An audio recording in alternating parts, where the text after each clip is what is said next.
سلام كرات هاتلتي بزعبا باجت كندا تمالي أحصر بيل حنت فيديو سريع نيرة لو مخا أنا كلتاشن عشرة حموشن كلتاشن عشرة شدشن باجت كندا أتن عصرت أمبريلا مالت تن واتين زلوا أبيناي باجت كندي جنزب أبيناي برنامج كندي جنزب بتاع البرنامجات يمكن بقول نصوت نصوت حموهانم نقلتاشن عشرة شدشن كما يكون زبلارست إذا ما تعلوه لما جمع تاجن حنت قللا بزحلف فيديو سرحقوا ديفيسيت إلى تزاري بين الحاجة ديفيسيت أب كومنت هايلكم إني انتاي مالتيو تعال سنتها يدولكم نيركم بحيث أن بلا ديفيسيت بتكون كأن أبنت حنت هاجر بمثلا تاكس جنزب كذا تاكس جرادة أبزهون أوفيسات مدر أزهون حتيتك نعو يخفلوا خام ريفينيو تخفل له إذا حج جنزب ناي ترجعيو ناي حرادي ناي قولي لمس يخفلوا خام بس كل كب جنزب ناب منغستياتو منغست شو عنا تجنزب أكيبو بنفيت زليو دي خبو سرجع رخ سرح ناي فدرال ناي منغست سرحدنيا تادي خفل بتقول له أتاوتات أكيبوسي أما الله يوعلا مالتي باجت سلعو زي نخند زيلو يسلعو أب كندا حج انتا له إز ديفيسيت بليوناتي وسيقو زلو أنت منغست دو أتو زلو بمتن ريفينيو بمتن تاكس يلو ناب منغست زاتو زلو منغست زوت زلو نتهاجرتي أنا ختكارسي دوبس أوي بزح كاب دقتو ስለዚህ ካናዳ ከባቢ 78 ቢሊዮን ዴፊሲት ኣለዋ ካብ ትቕትወሲ ተውፅኦ ይበዝሕ መሊሱ ሕጂ ዴፊሲት ክበዝሕ ከሎ ማለት ዕዳ ክበዝሕ ከሎ ናብ ምንታይ እያ ሃገር ተኣቱ ሞር ናሽናል ዴት ወይ ድማ ሃገራዊ ዕዳ ድበሃል ናይ ሓንቲ ሃገር እናበዝሐ ይኸይድ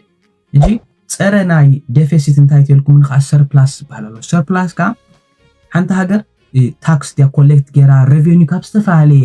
ገንዘብ ብመንፀር بس حساب هدي بتاكسنا نفولتو زخون كتجز كلها تاكس تخفل مو زخول ولا خاب دومسكا تاكسي وسطو زخول الجنزب أحقي بشعو أما على يوعد جن تزكب زلوا جنزب كاب تزوج زلوا ترى أبزيحو زكب زلوا منجز تزبز حق جنزب ترى أي ترفعلو إذا هاجر زي السر بلاس علوا آخر تعرف علوا مالتي سر بلاس زين أقدر استقلتكم سمعني أبز حل في فيديو خا أتبي أصلا زي كل أسكون أت كومنت حتتك بتعمل مسكنك تجينا مولارسنا لتو جمار كارني بمجمر تاجزة أتي نكندا كلتاشن 2025 باجت سلع كله 4 بليون دولار يوم تتصبيهم نيرهم أنتو أوريجينال بلان كوم ينيرو أنتو هنا كن إذا كوتسوا مديبهم زلوا 7 بليون يو كابتي تتصبيهم موز نبورس بكبابي 35 بليون زخون يبزح مالتي أوفر العلي يخيدالو سلازي إذا توزلوا باجت كابت مجمر تا بلان تقبروا يبزح جنزب يوتسالو إذا أنت يكون مش أكرب أوان مالتي إذا جنزب نا كندا إننا فاليناتو إننا قول لي خير مناطو زبزح جنزب على ماركت له واقع جنزب يحسر بس جن تسفى منجست كندا أنتايو يزيد وتصل لجنزب سي أب إيكونومي إنتر أو علنا أو إيكونومي خبارة بريق كأساسيو جنزب ناب إيكونومي مش بعلم يأتو منجست مش جنزب ناب إيكونومي يأتو شو عد هزبين كأساس نقدي فتر مك أساس يركب بس قات إيكونومي برا تعزب الأيديا قال إتي أجد أسيت أرستوينا زلا reduction in immigration and PR إتي immigration كندي سدتني تات إن كندا يعطي نيرام مجمرتها كندا عمت الناس خاتات خير نيرا تقبلوز نبات سدتني تات مالك لو عمت جن كاب شو 207 شحن شو 250 تقبلز نبات كابزي ناب 385 شح تقبلوا لا بفرق يبوليس عطوا مالك سلازي نزع عمت زيا 380 شح يا حدش سرتنياتات ويدمار permanent resident خدقية كابزيوم كا 33 شح زوم temporary workers ويدمار foreign workers لما بكندا زموتو permanent resident خدهبوم يعني زيوم تم workers بحال أبتي عمام زعمو زلو ويدمار بليبر ويدمار بناتهم طبب ويكلت أب مويا زنقفو زلو مالك إذا ما دابزن منتاي كمز كات تقبر الله وي ببزحي ناي سرتنيا قطر تقول لها لانزبل حتو بغندو منجست كندا اتوم ابزع عدا اتيوم زلو زوم اب كندا زلو اوريدي تي ايكونومي نخم حاشن مساتهم زحاشه ناي سرعت لات نخرغبو بزبل يجرف على زلو ابزي وصي زلو باجت نلعلي 81 بليون نكبابي 5 عمت زخيت ن 73 بليون كا بفاندين منجست زوت او فاند مالتي از خا نزوم اب عبيتي ناي ميليتار نتفتات ناي كندا نابنت نيتو 2% خطوتلو كندا الى دونالد ترامب كم سمعكم 2% كنداس أنت 2% كتجوروز جبا أو كتهبوز جبا النيتو أي تهبنا لا لازم 2% تزي رخيباتو تزي كتمتصو تزي كإلا أبال نيتو كتكون يبلاني بالنير بفلاي جاسون تروت تذكر تخنكم مرحة خلو بزعباز ناي نيتو فاندين أي እቲ ክትገብሮ ዝግባኣስ ኣይተማልእና ኣላ ኢሉ ብዙሕ ጋቨርነር ዶ ገለ ይብሎ ነይሩ ከም ድረኣኹሞ ማለት እዩ ሕጂ እቲ ካናዳ ኣብ ዝውፅኣቶ ዘላ ናይ ዲፈንስ ስፔንዲንግ ልዕሊ 81 ቢልዮን ን5 ዓመት ንዓመት ከባቢ 24,000 ገለ ማለት እዩ 24 ቢልዮን ዶላር ከተውፅእ ምዃና ማለት እዩ እቲ ዕላማ ኣብ ራብዓይ ደረጃ ሰሪዖሞ ዘለዉ ከዓ ግሮውዝ ኣንድ ታክስ ሪፎርም ዝብል ሕጂ ካናዳ ንኢንቨስተራት ኢንቨስት ኣብ ካናዳ ንኸይገብሩ ዝዕንቁፆም ነገራት ኣሎ እዚ ከዓ እቲ ናይ መንግስቲ ዝኽተሎ ዘሎ ኣካይዳ እዩ ዝበዝሕ ሰብ ኣብ ካናዳ ኢንቨስት ከይገብር ብዙሓት ተሪኢኹሞም ንካናዳ ኢንቨስት ክገብሩ ኣይመፁን እዮም ብዙሓት ኢንቨስተርስ ምክንያቱ እቲ ማርኬት ብጣዕሚ ተሓላለኸ መንገዲ እዩ ዘለዎ ግን እንታይ ገብሩ ኣለዎ ሕጂ መንግስቲ ካናዳ ነዚ ንምዕራይ እንታይ ይገብር ኣሎ ኣብ ውሽጢ ካናዳ ልዕሊ 200,000 ዝኾና ዝግበአን እዩ ዝበልዎም ቢዝነሳት ናይ ታክስ ራይድ ኦፍ ወይ ድማ እዚ ነገራት ገዚእኩሞ ዘለኹም ሲ ከም ታክስ ራይድ ኦፍ ብታክስ ክምለሰኩም ከም ንኽእል ገይሩ ነዚ ቢዝነሳት ንምትብባዕ ወይ ድማ ንምድፋእ ቢዝነስ ሰብ ንኸውፅእ ወይ ድማ ንኽባራታዕ ዝብል መንገዲ ይፈጥር ኣሎ ብቐንዱ ነዚ ዝደፍኣሉ ዘሎ ምክንያት እንታይ እዩ መንግስቲ ኣሜሪካ ልዕሊ 28 ትሪልዮን ገንዘብ ስለ ዘዋፍር ኣብ መብዛሕትኡ ናይ ካናዳ ንግድታት ከዓ ንኣሜሪካ ዝኸይዳ ተፍሪ ካናዳ ብጣዕሚ ተፍሪ ነገራት እተፍርዮ ግን ምስ ናይ ኣሜሪካ ተተኣሳሰረ እዩ ስለዚ ኣሜሪካ ካልትዮ ኣለኹም ዶናልድ ትራምፕ ካብ ድመፅእ ካናዳ ይጠዓማ ብሓቂ ምስ ዝገብሮ ሎሚ ታክሲ ገበርና 25% ታሪፍ ፅባሕ ይኣልዮ ድሕሪ ፅባሕ የእትዎ ኣበይ ናይ በፅሕና ነውን ሕጂ ኣብ ሰዓት ዛ ኣይፈልጥን ኣሎ ድዩ የለ እንዲቱ መዓልታዊ ዝቃየር ተኮይኑ ስቶር እውን ይተሓላለኸካ እዩ ግን ነዚ ንምትዕራይ መንግስቲ ካናዳ ባዕሉ ዘውፅኦ ፕላን ኣለዎ ኣብ ካናዳ እቲ ዝበዝሐ ስራሓት ተኣሪፍሞ ኣብ ኦታዋ ርእስ ከተማ ናይ ካናዳ እያ ኣብ ኦታዋ ከዓ ልዕሊ 50,000 ዝኾኑ ፓብሊክ ናይ ብመንግስቲ ተኸፊሎም ኣብ ትሕቲ መንግስቲ ኮይኖም ዝሰርሑ ኦፊሳት ኣለዉ እዚ ኦፊሳት እዚ መብዛሕትኡ ኣያድልን እዩ ብዝብል ልዕሊ 10 ዝኾኑ ኦፊሳት ተዓፅዩ እዮም በዚ ከዓ 40,000 ጥራይ ብናይ ጋቨርንመንት ዝካየድ ኦፊሳት እዚ ከዓ ንከባቢ 5 ዓመት ዝኸይድ ልዕሊ 60 ቢልዮን ገንዘብ ኣብ ሴቭ ክትገብር ከም ትኽእል ካናዳ ኣብ ዝገበርዎ ባጀት ማለት እዩ ገለገለ ትሑት ፕራዮሪቲ ኢሎም ዘውፅኦ ድማ ሎ ፕራዮሪቲ ዝበሃል ፕሮግራማት ከዓ ዳይሬክትሊ ኣብ ምስ ዓብይ ፕሮግራማታት ተሓሒዞም ነቲ ሰብ ስቲል ከም ዝረኽቦ ተኣግሎት ክገብሩ እዮም ግን እታ ብዙሕ ኦፊሳት ምግባር ብዙሕ ኣብ ትሕቲ መንግስቲ ዘሎ ኦፊሳት ወይ ሰራሕተኛታት ምግባር ነቲ ጋቨርንመንት ዘውፅኦ ስፔንዲንግ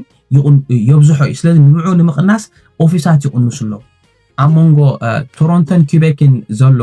ፅርግያታት ናይ ሃይ ስፒድ ሬል ወይ ድማ መንገዲ ባቡር ወይ ሓዲድ ክሰርሑ ምዃኖም ኣብቲ ፕሮጀክት ሰሊዖም ኣለዎ ከምኡውን ልዕሊ 51 ቢልዮን ን10 ዓመት ዝኸይድ ንልዕሊ 3,000 ዝኾነ ፕሮጀክትታት ኣብ ናይ ገዛ ኣብ ናይ ፅርግያታት ከምኡውን ናይ ማይን ካልእ ናይ ሄልዝ ኬር ዝኾነ ፋሲሊታት ክሰርሑ ምዃኖም መብፅዓ ኣትዮም ኣለዉ እዚ መበል ሻድሻ ኢሎም ሜጀር ኢንፍራስትራክቸር ኤንድ ፕሮጀክትስ ዝብል ፕሮግራም ዝሓዝዎ እዩ ኣብዚ ባጀት እዚ ከዓ ሰሪዖም ኣለዉ ሕጂ ብዛዕባ ታክስ ናይ ካናዳ ክንዛረብ ትኾና ኣዝዩ ሰፊሕ ዝኾነ ርእስቲ እዩ እንተኾነ ግን ዝኾነ ናይ ታክስ ቼንጅ ወይ ድማ ለውጢ ዝገበርዎ ኣሎ ክልተ ዓበይቲ ናይ ታክስ ለውጥታት ገይሮም ኣለዉ መብዛሕትና ሓበሻ ኣብዚ ካቴጎሪ እዚ ኣብዚ ጉዳይ እዚ እኳ ብዙሕ ዓወት ክንረክብ ኢለ ኣይሓስብን እየ ግን ክነግረኩም እየ ስለ ወፂ ዘሎ ማለት እዩ ሓደ ፐርሰንት ወይ ድማ ናይ ሃውዚንግ ታክስ ወይ ድማ ኣብ ላግዠሪ ታክስ ትበሃል ኣሎ ከም ንኣብነት ሓንቲ ኣየር ኣላትካ ኣነ ኣየር ዘለዎ ሓበሻ ኣይፈልጥን ግን ድሓን ኣየር ዘለኩም ክትህልው ትኽእሉ ኣየር ወይ ድማ ጃላቡ ዘለኩም ናይ ታክስ ካት ክግበረልኩም እዩ እጂ ላግዠሪ ታክስ ዝበሃል ነይሩ እታ መኪና ወይ እታ ኣየር እንተ 1 ሚልዮን ትገዝእ ኣለኻ ላግዠሪ ታክስ ዛ ሒዝካያ ዘለኻ ኣየርስ ናይ ላግዠሪ እያ ናይ ኬፍ እያ ስለዚ ናይ ኬፍ ስለዝኾነ እዚ ኣየር እዚኣ ብሰንካ ታክስ ክትከፍል ኢኻ ይብሉ ነይሮም ሕጂ ግን ከብድልዎ እዮም ኣየር ዘለዎ ሓበሻ ታፕ ይግበር ኣየር ዘለዎ ይፈልጥኒ ኣነ ግን ድሓን ክነግረኩም ኣለዎ ከም ሓበሬታ ካናዳ ኣብ ክላይሜት ቼንጅ ዓብዪ ኣስተዋፅኦ እያ ትገብር ኣብዚ ከዓ ኢሚሽን ካፕ ይገብሩ ነይሮም እዚ ከዓ እንታይ እዩ ካናዳ ከተፍርዮ ዘለዋ ወይ ከተውፅኦ ዘለዋ ካርቦን ክንደይ ፐርሰንቴጅ እዩ ብዝብል ብዙሕ ካፕ እዮም ዝገበሩ ብፍላይ ኣብ ኣልበርታ ተቐመጡ ትፈልጡ ኢኹም ናይ ነዳድን ማዕድንን ካናዳ ኣልበርታ እያ ዳርጋ ሞተር ናይ ካናዳ መን እያ ትልኩም ኣልበርታ እያ ኣይኖ ኣብ ካልእ ከተማታት ዘለኹም ከከተማኹም ክትጠቕሱ ትኽእሉ ኢኹም ግን ከም ሓቂ እዚ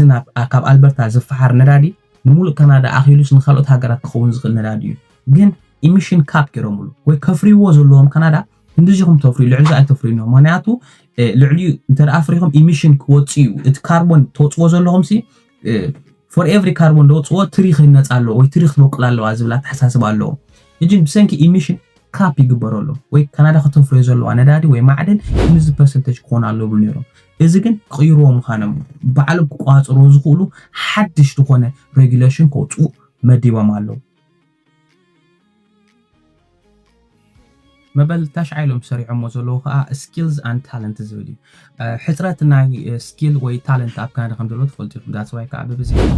ፎሬን ወርከርስ ኣምፂኦም ናብዛ ዓዲ ኣብቲ ኢኮኖሚ ከም ዝሳተፉ ይርከቡ ብቐንዲ ክደፍኡ ዝደልዮም ዘለዉ ከዓ ናሽናል ስኪልስ ፑሽ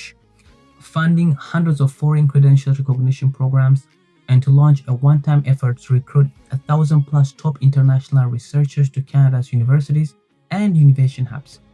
ዝተፈላለዩ ፅፍሕታት ፋንድ ክገብሩ ብቐንዱ ከዓ እዞም ንካናዳ ብዝተፈላለየ ክእለትን ተመክሮን ሒዝኩም ድመፅኹም ኣለኹም ንኣብነት ኣብ ኣፍሪቃ ከም ዶክተር ኮንካ ተገልግል ነርካ ኣብ ካናዳ መፅኻ ከም ዶክተር ኮንካ ተገልግል ዝተሓላለኸ መንገዲ እዩ ነይሩ ሕጂ ሾርት ዝኾነ ሓፂር ዝኾነ መንገዲ ካብ ህንዲ ዶክተር ዝነበረ ኣብ ካናዳ መፅኡ ከም ተኸሲስታ ክሰርሕ ከሎ ብጣዕሚ ሕማቕ ምክንያቱ እቲ ናቱ ሞያን ክእለትን ፍልጠትን ኣብ ኣስመራ ሓደ ኢንጂነር ዝነበረ ሞያን ክእለትን ፍልጠትን እሱ እዩ ሞያ እታ ገዛ ኣሳያ ናይዛ ዓዲ ንእሽተይ ናይ 3 ወርሒ ዋላ ኮርስ ወሲዱ ክንድብ ሲስተም ደኣቱ ስራሕ ድጅምር ነኖ እስኻ ናይዛ ዓዲ ክሪደንሻል ስለዘይብልካሎም ኣፀጊዖም ዘብልዎ ነይሮም ሕጂ ግን መንገዲ ክፈጥሩ ምዃኖም እዮም ዝመባፅዑ ዘሎ እስቲል መብፃዓ እዩ ክሳብ ንሪኦ ግን ኣብቲ ባጀት ከም ኣይድያ ዘርጊሖም ኣለዉ ሆፕፉሊ ኣብዚ ዓመት እዚ ወይ ኣብ 2026 ወይ መወዳእታት ዓመት እቲኣ ፉሊ ኢምፕሊመንት ኮይኑ እዞም ኩሎም ሞያን ጥበብን ክእለትን ካብ ካልእ ዓዲ ሒዞም መፅኦም ዘለዉ እቲ ክሪደንሻሎም ክቕበልዎ እሞ ብናቶም ፊልድን ሞያን ክሰርሑ ኣብ መጨረሻ ከም መደብ ሒዞሞ ዘለዉ ከዓ ልዕሊ $150 ሚልዮን ንሲቢሲ ካናዳ ብሮድካስቲንግ ሰንተር ነዚኦም ንልዕሊ 40 ዝኾኑ ፕሮግራማት ወይ ድማ ሎካል ኒውስ ናይ ዝዓዲ ናይ ካናዳ ኒውስ መታ ንምብርታዕ ኢሎም ዝተፈላለዩ ዲጂታል ሰርቪሳት ንምሃብ $150 ሚልዮን ንካናዳ ኒውስ ክወሃብ እዮም እዚ እቲ ወፂ ዘሎ ፕሮግራም ነዚ መስል ትማል ዝግለጽኩልኩም ብሰፊሑ ክንደይ ቁፅር ከኣቱ ይገለ ዝብል ነይሩ እዚ ግን ብደረጃ ባጀት ኣበናይ ምፅፍሒ ክሰርሑ ምዃኖም ተን 10 ሜይን ዝበሃላ ዘርዚረ ኣቕሪበና ኣለኹ ብዝተኻእለኒ ክሕፅረን የፈቲነ ባት ሞር እንተዳ ብዛዕባ ዝደልዩ ኮንኩም ኣብ ቀፃሊ ኣብ ዝወፅእ ዜና ከኣስዒበ ከቕርበልኩም እየ ኣይ ሆፕ እዚ መደብ እዚ ርዱእ ኮይኑ